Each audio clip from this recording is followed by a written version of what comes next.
ម៉ែក្រម99%ចេះអក្សរខ្មែរអូបានទៅណីវៀតណាមមកម្ចាស់ស្រុកឯងបានគេដឹងច្បាស់ហ្នឹងហើយបើខ្ញុំឆែក Facebook បងនៅក្រៅប្រទេសទេមិនដឹងនៅប្រទេសណាប៉ុន្តែដឹងថានៅអឺរ៉ុបហើយបងបានទិន្នន័យវៀតណាមមកដែលថាខ្មែរក្រមចេះអក្សរខ្មែរ99%ហ្នឹងមិនឲ្យ100%ហ្មងđâu បើនិយាយថាខ្មែរក្រមចេះយួន99%អានឹងទួស្គាល់តែបើថាចេះខ្មែរបាន40-45%ហ្នឹងអស់ចាហើយបើថាអស់ចាខ្លាំងទៀតហ្នឹង50%ហ្នឹងអស់ហើយ2006ខ្ញុំចេញទៅធ្វើការហើយទាំងរោងចក្រទាំងអីទាំងខេត្តអូកាប់ទូតមុខប្រៃនគរអីវ៉ាន់ហ្នឹងបាទដើរសឹងគ្រប់កន្លែងរោងចក្ររោងអីមានខ្មែរមានយួនលៃគ្នាគ្រប់កន្លែងហើយ2010ត្រឡប់មកធ្វើការរោងចក្រនៅខេត្តព្រះតាពាំងបងដឹងហ៎រោងចក្រស្បែកជើងហ្នឹងណាអ្នកធ្វើការថាខ្ទង់5000នាក់តែបើរកឃើញខ្ទង់1000នាក់ចេះអក្សរខ្មែរអស្ចារ្យណាស់ហើយបាទមានទេហើយបើបច្ចុប្បន្ននេះមានបងប្អូនខ្លះគាត់ព្យាយាមរៀនតាមទូរស័ព្ទអីអញ្ចឹងណាបាទប្រាប់ជ្រាវដល់ខ្លួនឯងអញ្ចឹងណាខ្លះទៅចេះអានប៉ុន្តែសរសេរអត់បានព្រោះឲ្យដឹងអក្សរខ្មែរយើងនៅមានជើងមានសង្យោគមានបដិសេធអីគ្រប់សពហ្នឹងហើយ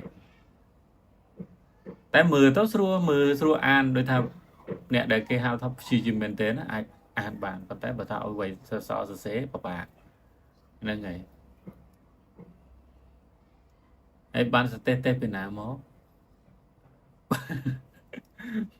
ធ្វើការមករោងចក្រ5000នាក់រោ1000នាក់ឲ្យចេះអក្សរខ្មែរហ្មងអានោះឲ្យអស់ច្រើនអស់ហ្មង1000នាក់ចេះហ៎ឥឡូវសួរបងប្អូនខ្មែរក្រមក្នុងគ្រួសារបងប្អូនខ្មែរក្រមខ្លះសួរមកគ្រួសារហ្នឹងចេះអក្សរខ្មែរបានប៉ុន្មាននាក់ដូចខ្ញុំញោមប្រុសខ្ញុំគ្រូចាគ្រូបង្រៀនអ៊ំទី1គ្រូបង្រៀនហើយទី4ទី5ក៏គ្រូបង្រៀន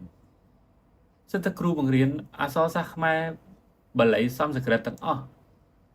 ប៉ុន្តែដល់ងាកមកសម័យកូនគាត់កូនអ៊ំទី5ហ្នឹងកូន3នាក់ចេះតែមួយទេហ្នឹងហើយហើយដល់កូនអ៊ំទី4ទៀតដឹងមានអ្នកណាចេះទៅទេនឹងសើអ៊ូសើគ្រូវាអញ្ចឹងតែធ្វើមិនបាច់បើមិនចេះហ្នឹងហើយជាពិសេសខេត្តកំពង់ឫស្សីខេត្តដែលអត់មែនវត្តអារាមគឺលែងមានអ្នកចេះនិយាយខ្មែរតែម្ដងកុំបាច់និយាយអក្សរទេអញ្ចឹងមិនឃើញខេត្តឡុងហោក៏សាងសាលាឆោទៀនយួនវៃសាលាឆោទៀនចោលព្រោះដឹងថានៅពេលដែលយើងពង្រីកវត្តឬក៏ពង្រីកសាលាឆោទៀនដែលបរិញ្ញាអក្សរសាស្ត្រខ្មែរគឺខ្មែរកាន់តែដឹងប្រវត្តិខ្លួនឯងដឹងអ្វីរបស់ខ្លួនចឹងណាចឹងហើយគេហៅនរណានៅកន្លែងនោះទៅបាទដូចយើងរៀនបានតាមវត្តអារាមតែបច្ចុប្បន្នរងថ្ងៃហ្នឹងហើយអ្នកចេះអក្សរខ្មែរភាគច្រើនគឺអ្នកបានបួសរៀនជាព្រះសង្ឃ